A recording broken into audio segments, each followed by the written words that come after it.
ઇન્દ્રને ખાલી નામ આપો ને કે રઘુ રાજા આવે છે તો ઇન્દ્રાસન છોડી દે અને રઘુને ત્યાં બેસાડે, ઇન્દ્ર નીચે બેસે. આવો રઘુરાયનો પ્રતાપ હતો.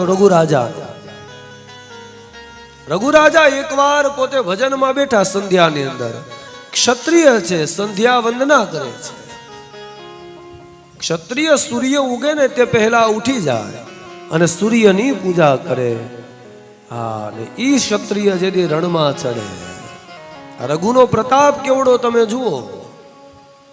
રણે છેડો રજપૂત છૂપે નહીં અને દાતા છૂપે નહીં, ઘર માંગણ આયો. આ બે લક્ષણ રઘુ રાજામાં પ્રત્યક્ષપણે તમે નિહાળી શકો. રઘુ રાજા એકવાર સંધ્યા વંદના કરવા માટે પોતાના આસન ઉપર બેઠા છે. જોજો, રઘુ રાજાનો એક નિયમ છે, આંગણે આવે ને એ ક્યારેક ખાલી હાથે પાછો ન જાય. રોજ સવારમાં બ્રાહ્મણો આવે, કંઈક આપે, પછી બ્રાહ્મણો નીકળી જાય. એકવાર એક બ્રાહ્મણ આવ્યા. રઘુ રાજા સંધ્યા વંદના કરે છે. સૈનિકોએ કીધું કે રાજાની પૂજા પૂરી થશે પછી દાન આપશે, ઊભા રહો. બ્રાહ્મણ કહે એના સમયે દાન આપે ને મારે જરૂર હોય ત્યારે ન આપે તો એ દાન ન કહેવાય. મારે તો અત્યારે જરૂર છે.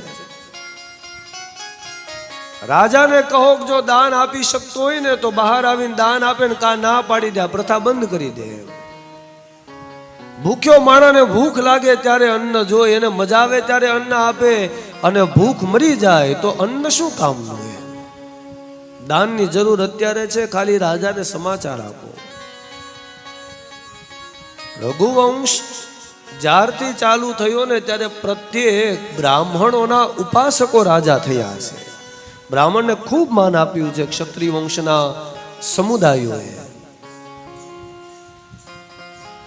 સૈનિકથી બ્રાહ્મણનું અપમાન ન થયું. ખબર છે કે રઘુ રાજાના ઇષ્ટ જ બ્રાહ્મણો છે, ભગવાન પછી છે. અંદર જઈને સમાચાર આપ્યા કે પ્રભુ કોઈ બ્રાહ્મણ છે ને એવું કહે છે કે જો અત્યારે દાન આપી શકે ને તો જોતું છે, પછી નહીં. શું કરવું?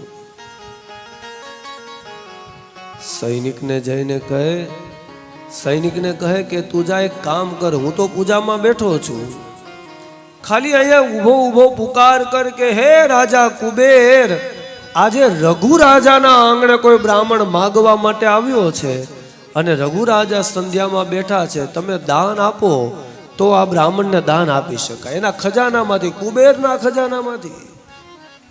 સૈનિકે પોકાર કર્યો, કુબેરે સાંભળ્યો પણ દાન આપ્યું નહીં. કુબેર ત્યાં બેઠો બેઠો કહે છે તારા રઘુ રાજાને કહેજે કે આ જે સમુદાયનો ધન છે ને એ એના એકલાનું નથી, આની ઉપર મારો અધિકાર છે, હું ધનનો રાજા છું, રઘુ નહીં. સૈનિક આવીને પાછો રઘુ રાજાને કહે છે, કુબેર અભિમાનમાં છે અને એવું કહે છે કે આ ધનનો માલિક હું છું, રઘુ નથી. રઘુ રાજા કહે એવું તો સાંભળ, કાંઈ વાંધો નહીં. પોતાની એક બાજુ પૂજા ચાલુ છે ને એક બાજુ ધનુષ્ય પડેલું છે. ત્યાં બેઠા બેઠા રઘુ રાજા ધનુષ્યને ઉપર તીર કમાનમાં ચડાવે અને આકાશમાં જ્યાં તીર મારે ત્યાં કુબેરનો ખજાનો તે ત્યાંથી આભમાંથી તૂટી અને અવધપુરીની અંદર આવીને પડે છે. ને ત્યારથી રઘુરાયનો ઝંડો આખા વિશ્વભરમાં લહેરાય છે. બોલો રઘુરાજાની.